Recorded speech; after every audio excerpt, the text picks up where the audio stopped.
Hello. Let's see how you can add some simple shapes in Quanscient.Allsolve.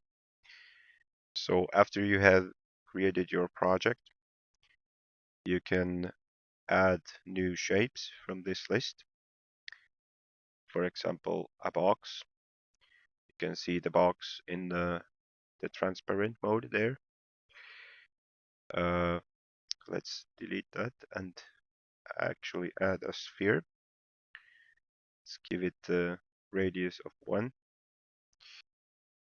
And after you have added your geometries, you have to push apply geometries to actually make the changes last.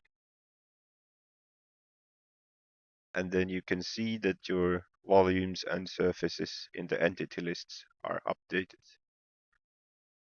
That's it.